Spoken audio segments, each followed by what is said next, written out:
Welcome to Lesson 1 of Drawing Birds in Colored Pencil. All you'll need for today's lesson is your 2B drawing pencil, your kneaded eraser, and some paper. And for the first part of this lesson, you really don't even need your Bristol paper, just a little stack of copy paper. Computer paper will work, or you may even want to use the back of some paper that you've already done something else on the other side of. We're going to be doing some very basic introductory sketching. We're going to be talking about looking deeply and seeing your subject. We're also going to be talking a little bit about bird anatomy and what makes them a little bit unique as far as a subject for drawing. So we're going to be working mainly in pencil for the first part of this lesson. When you look at a bird and you are trying to sort it out visually in order to begin to draw it, it can be a little bit visually overwhelming. There are feathers, there are patterns and coloration, maybe strangely shaped beaks or talons, and so you need to let all of that fall away and begin by finding the basic geometric shape that describes the largest part of your bird. Usually that means the torso, and the old saying, and it is very true, is to draw a bird, you start with an egg, because most bird midsections are, if you had to identify a basic geometric shape that describes that section of the bird, it would be an egg shape. This little kingfisher, it's sort of an elongated shape, but there's definitely an egg shape there with the broader part up here and the narrow part here. And so what you do is you try to ignore all the surface details and all the interesting things that are going on with your bird and find that egg shape. Once you found it, you need to take a look at it and look at its angle, look at the proportion of it compared to where the head is, where the tail is. Those are things that you'll add to your egg shape. There is a sequence in drawing. It's a 3-step sequence for basic drawing. We start with the very general and the very rough, and we move toward the specific. Now, using our egg example. As you can see, I am not at all trying to be neat or tidy. I'm being very scribbly. I'm just putting down a basic shape.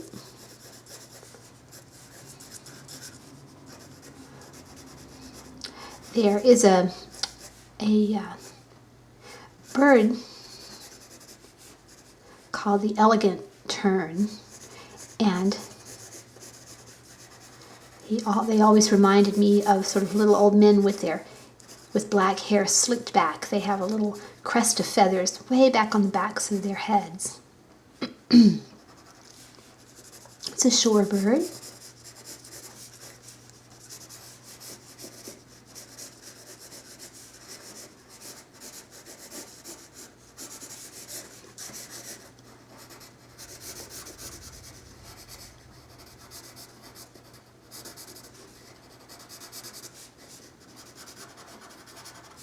Okay, so I'm not at all attempting to be neat and tidy. I'm not really going for detail. I'm looking for the basic shape, and then I'm looking at how that shape relates to the other things I see on my bird.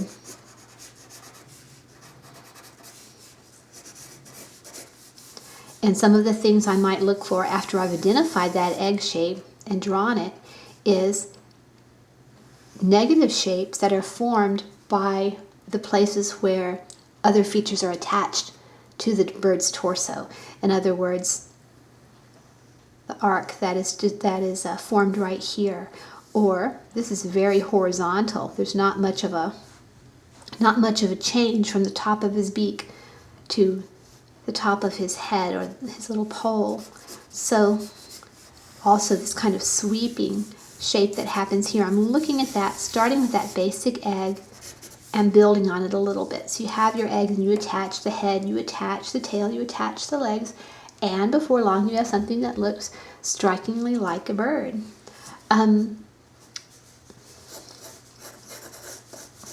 Do another one. Now you have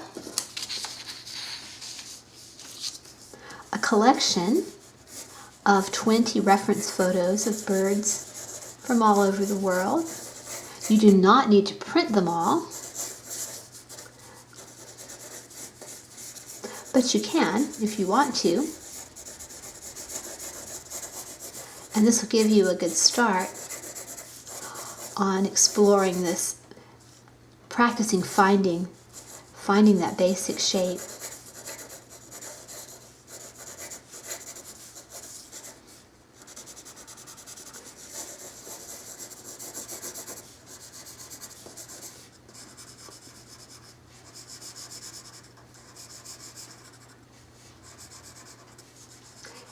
And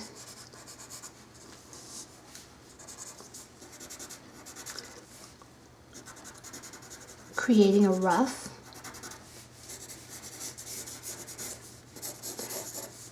very rough image of your bird. Now, the first step, of course, is this very, very sketchy, very rough stage. Once you've identified the basic geometric shapes, then your second step is to come back in and start to refine. It's a process of refining.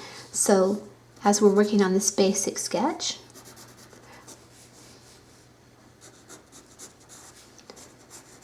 you're going to start to refine the contours, the outlines of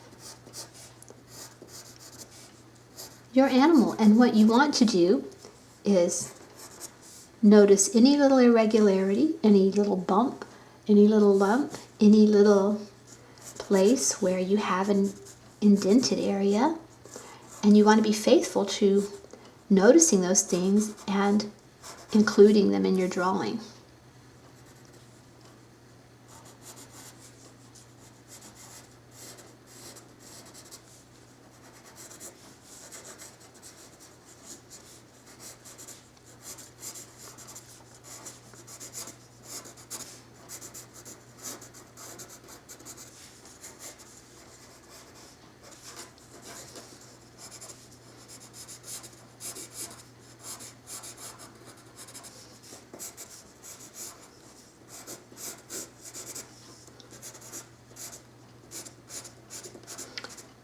So that you end up with a slightly more detailed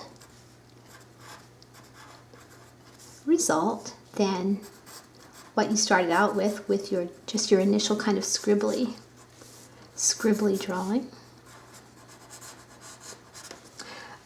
Birds' feet are interesting.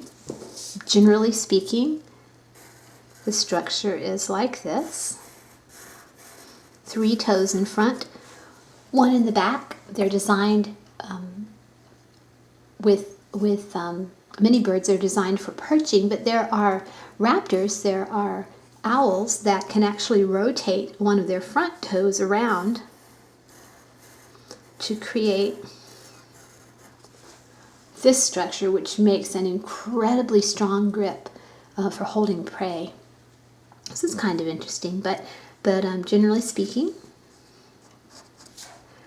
most of the feet you'll be drawing will look like this. So we've looked at our basic geometric shapes. We've refined a little bit and started to look at the contour and make some commitments as to where the line goes and how the contour, the little undulations, the little landscape of that contour line, how it fits around the bird. The third step in doing a basic sketch is to add some distinguishing features. A lot of times you'll need to lighten up your initial sketch in order to get rid of some of the startup sketchy lines that you made, so that you can come back and and refine it a little, we will draw another egg. Let's see. Okay, here's our starting egg. This time we'll add tail feathers. Very steep shoulders. A neck that's attached very low. And has a lot of length.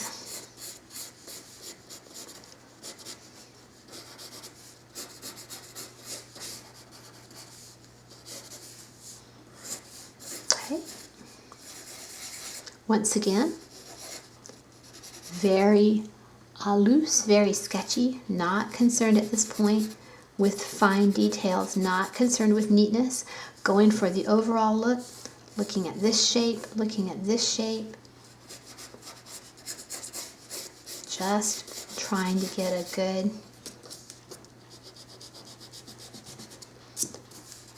basic beginning sketch. This is a way mainly to familiarize yourself. We'll be working with much more precise drawings as we move into the colored pencil. But at the heart of good drawing, no matter what medium you're using, at the heart of good drawing is an understanding of your subject and a comfort with what you have on your paper. If you've done a foundation sketch, a rough sketch, and there's something that doesn't look right, don't move forward to the next stage until you've figured out what it is. If you continue on knowing that somehow it's wrong, you will never be happy with your finished drawing, no matter how polished your colored pencil technique might be. If you don't have a good, accurate, basic foundation sketch underneath it, you won't be happy with your results. So take the time. You might make multiple sketches, in fact, and that's perfectly fine and can be a very, very good thing to do. So we've got this very rough, some knobby knees on this fellow.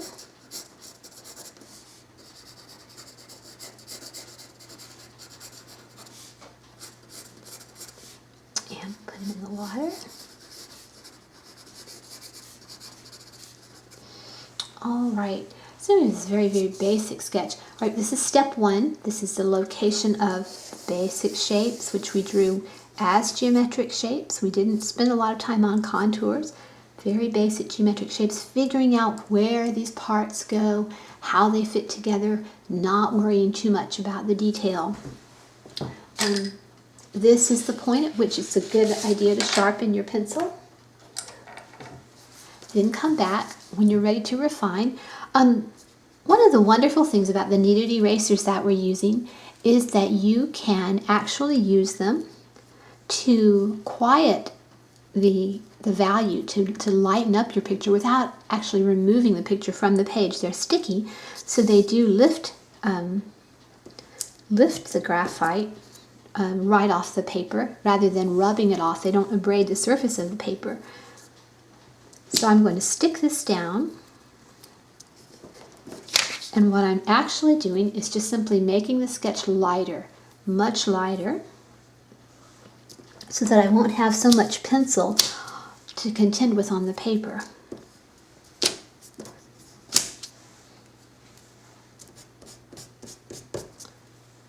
You can see already his head is a lot lighter than his body.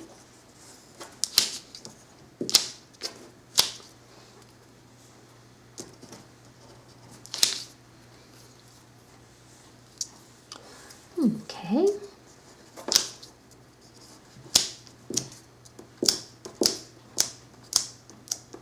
Okay, now that we've got him nice and pale, now I'm going to come back with step two. Now, step one was identifying the very rough, sketchy, scribbly geometric shapes, looking for those geometric shapes and putting them down in a very, very loose and uncontrolled way.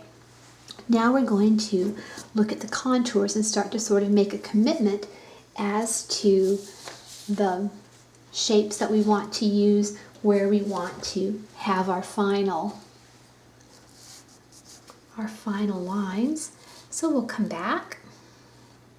The reference photo for this flamingo is among your among the photos that you have also in the printable collection. So now I'm going to make a commitment to the actual contour lines. This is a much more refined approach, but I'm building on my initial work of placing the geometric shapes together. Because they're proportioned correctly, because they come together correctly, got that established during that loose, relaxed step. Now it's not so hard to come in and commit to where the details go.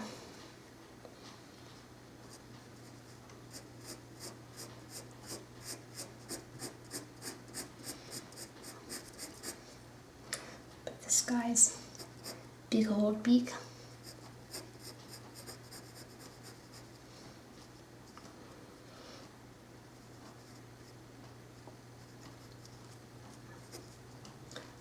Okay. When you are making a long, gentle curve, you want to draw slowly. And if you've taken a drawing class from me before, you've heard me say this, your wrist is a mechanical hinge. If you're right-handed as I am, it naturally swings this way.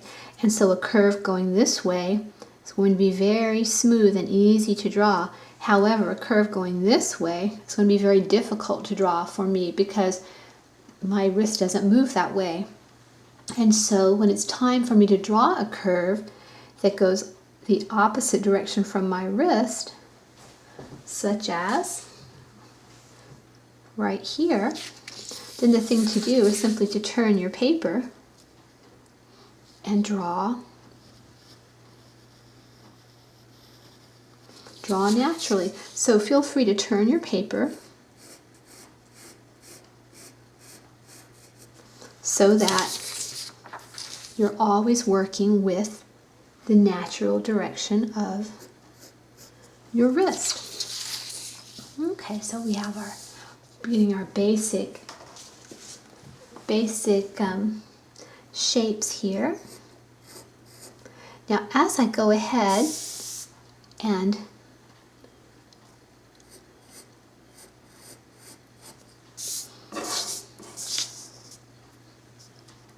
draw these contour lines, I can come back with my kneaded eraser and erase the extra lines, which is what we'll do.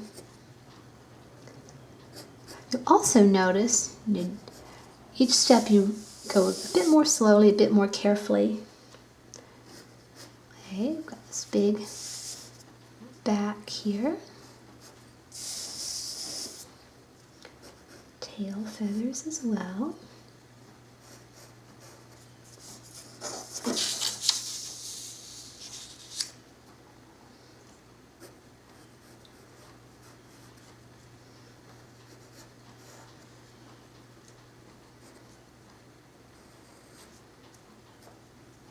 Okay, and then his legs are very long.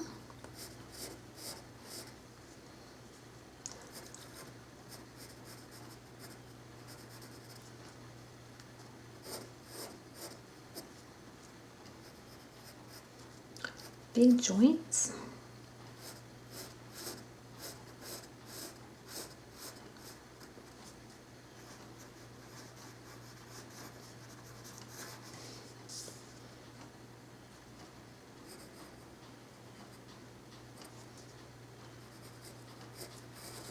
And his legs are interesting because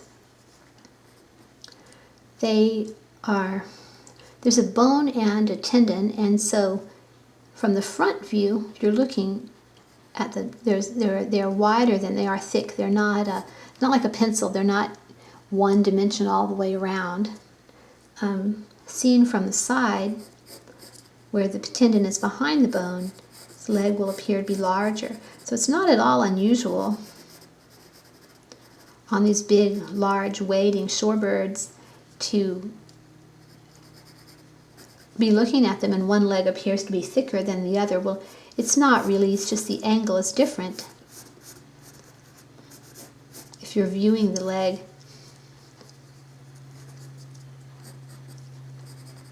from the angle in which the tendon is hidden behind the bone, then it's going to look much thinner.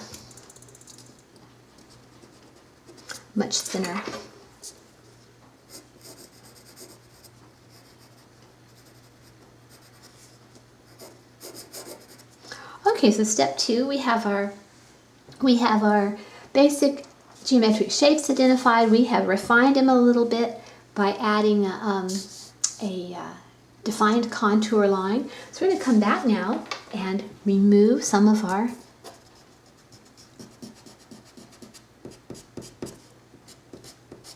unneeded extra pencil sketch lines. Okay.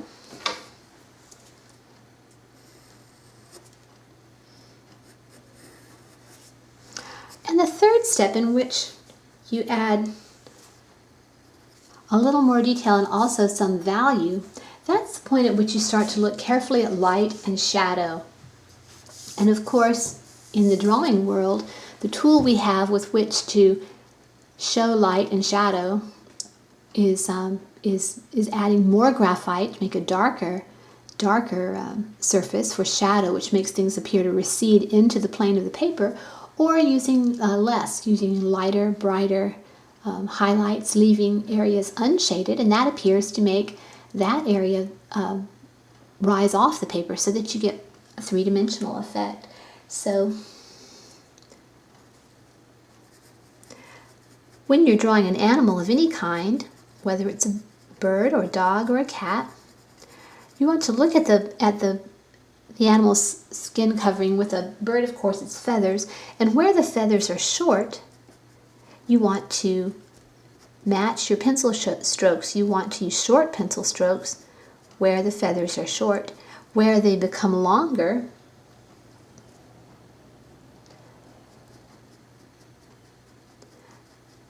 then you can switch to a longer pencil stroke, which will give you sort of a silky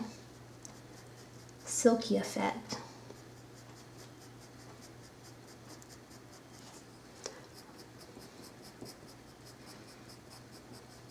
And you also want to pay attention to the direction in which the feathers, or the fur, as the case may be, grows, because you also want your pencil strokes to follow the direction in which the feathers grow.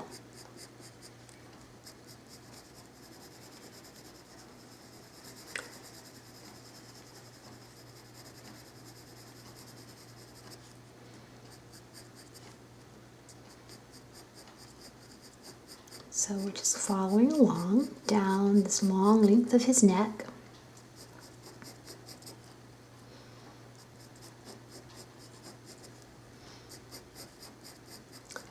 Using short pencil strokes and letting them flow in the direction in which his feathers grow.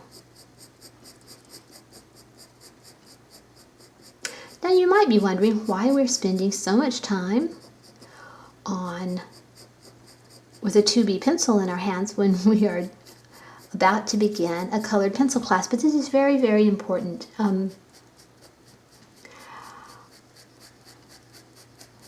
One of the things we'll be working on in the colored pencil class is creating a dark umber foundation drawing beneath our color layer, so that before we add any color at all, we'll be doing a very elegantly shaded foundation drawing, all entirely in dark umber. And actually those drawings can be very beautiful just on their own. But when you add layers of color on top, they just absolutely come to life.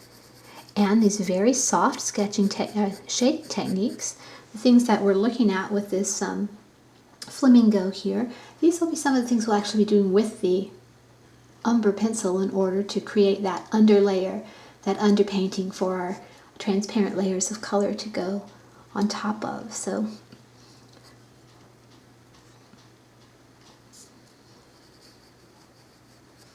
all right, so we have this fellow here.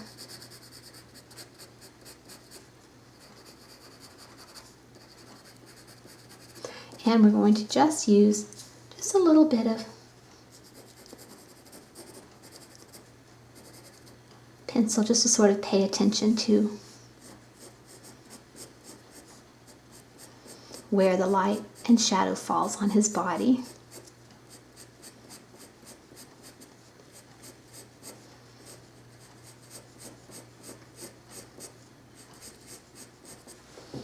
So that we'll have a nice little sketch of a flamingo.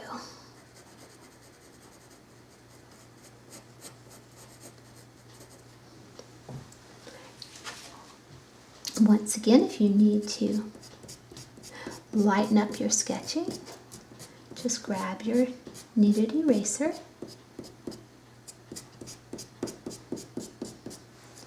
Now we've spent probably about 10 or 12 minutes on this bird. What I strongly recommend that you do, this is just absolutely invaluable training, and it's actually a very old classical way of training the eye and training the hand. What I recommend that you do is that you use your select maybe 10 of your reference photos, or you may have photos of your own you wish to use, and that's absolutely fine too. The ones I provide are provided to you just for your convenience, and you are very welcome to use photos that you have if you prefer, or both, the reference photos and your own photos. But at any rate, choose 10 of them and set yourself a kitchen timer or the timer on your cell phone or your alarm clock, and give yourself about 8 minutes per image. And when the 8 minutes is up, you want to stop drawing and take stock of what you've been able to notice and how far you've gotten. You'll always be able to do the geometric shapes, and you'll generally also be able to do the contours, and you'll find that very quickly, very soon, you get to the point where you can do a nice sketch of a bird in 8 to 10 minutes with all the basics. And that's a good thing. I have some other tips on drawing birds that I think might be helpful to you as you're starting this week to really pay attention to birds in advance of spending some drawing time. One is to take your birds are everywhere, no matter where you live. You might have a bird feeder in your yard.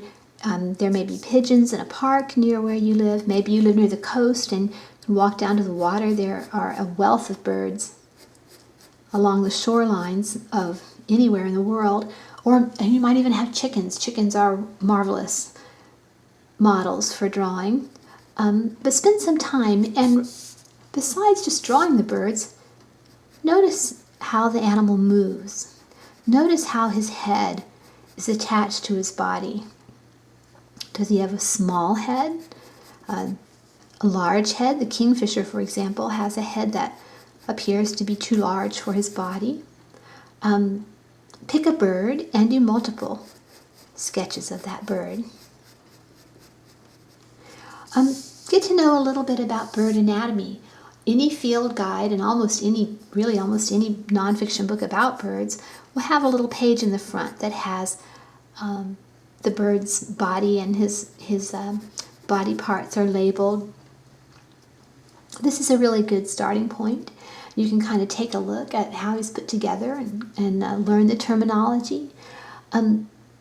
Birds have evolved to be able to fly with some very, very specific features that allow them to do that. What I'm thinking of primarily is just an absolutely enormous breastbone or sternum that looks like the keel of a ship. It's very, very large. It's attached beneath their ribs. like this. And generally speaking, this is what gives the bird the contour of his breast. The muscles attached. The flying birds need this big keel because this is the anchor where the flight muscles are attached, and those muscles can form up to 25% of the bird's total body mass. It's a lot of weight, a lot of engineering, a lot of flexibility and force that relies on that big bony sternum. So when you have the profile of a bird, a flying bird, it's going to have this pushed out midsection because its body has to accommodate that big keel-shaped sternum under there. So it's kind of interesting. Another thing to keep in mind about birds in general is that the beak is always anchored at the base of the skull. In other words, if you have a bird's skull, the beak is always going to be anchored at the base. So here at the bottom of the skull, the baseline of the beak is going to come out from there.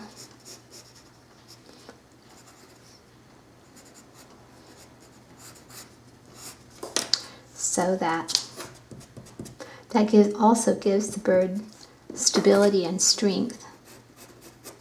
Always from the bottom. You're never going to see a beak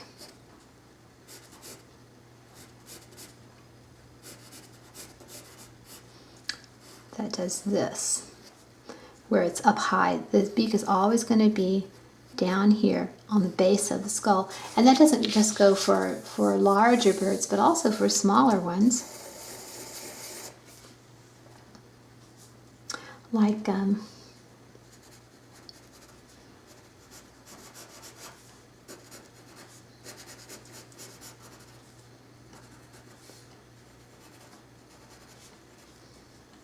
so you have the skull. It's going to be right along the base. It's not going to be up here. So you always want to make sure that you anchor the skull anchor the beak at the base of the skull, down at the bottom of the skull. That's where it's always going to be located. One more thing while we're on the topic of drawing natural-looking birds, and that is that when a bird's beak is closed,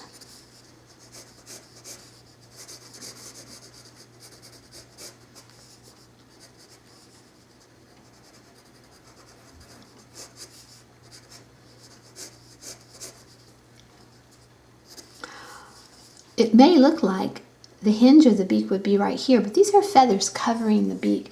And actually, most of the time, the jaw, the actual hinge of the beak, is back somewhere below the eye. So we would go, the line of the beak, the mouth, passes back through here, it disappears under the feathers, and it continues back here, so that when the bird's mouth is open, and you draw the bird with an open mouth,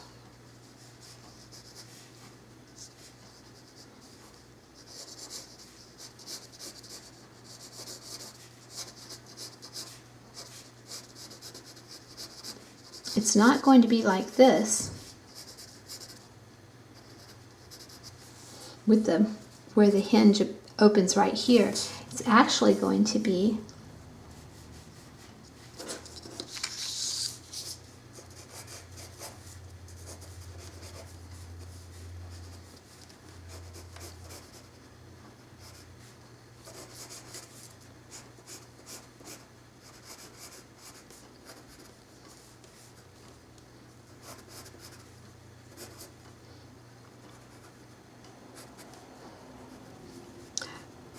it's actually going to open up much further back.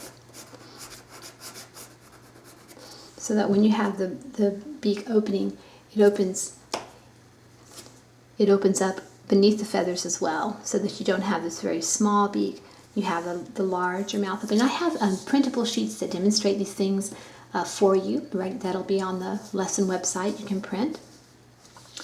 And while we're on the topic of bird body structure, there's one more thing I wanted to point out because it's so easy to make this mistake, and it's just once you've seen it one time, you'll always remember it. And I also have drawn this for your, which you have as a printable.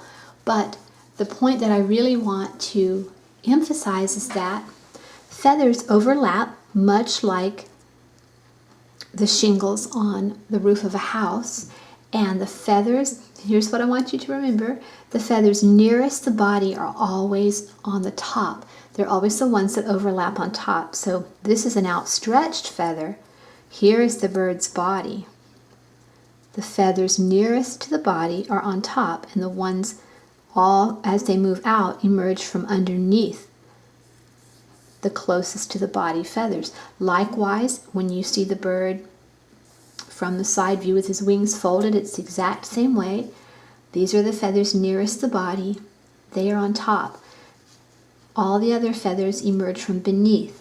They overlap. The middle feathers, the close to the body feathers, overlap. They're on top. So just remember that when you're drawing. If you ever have drawn are drawing a bird wing and it doesn't quite look right, you can't quite figure out what it is, very often it's the fact that they're overlapping in the wrong direction. So that's a good thing to bear in mind and to keep as we move forward. All right, what I'd like you to do is either by a timer or you can even do this by setting the photographs as a slideshow on your computer, I suppose, if you'd like to draw from your computer screen. But choose 10 of the example photos and go through the 3 steps with each. Try to do it in 8 to 10 minutes. The very rough geometric shapes, locate the egg, draw the egg first, then elaborate on it with the second step, which is finding the outline contours, being very faithful to any irregularities you see there.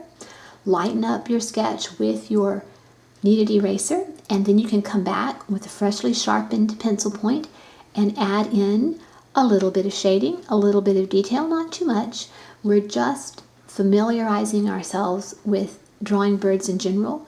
The birds that I provided are all different shapes and sizes. Don't worry about color, don't worry about patterning. We'll be spending time on that as we go forward. So this will be the only exercise we'll be doing in graphite pencil. Both are the second part of this lesson, as well as the lessons going forward, will all be done in colored pencil, and so our initial sketches will be done in dark umber. But this is a wonderful way to get your feet wet, to familiarize yourself with a wonderful subject, and go ahead and do that, and I'll see you back here later.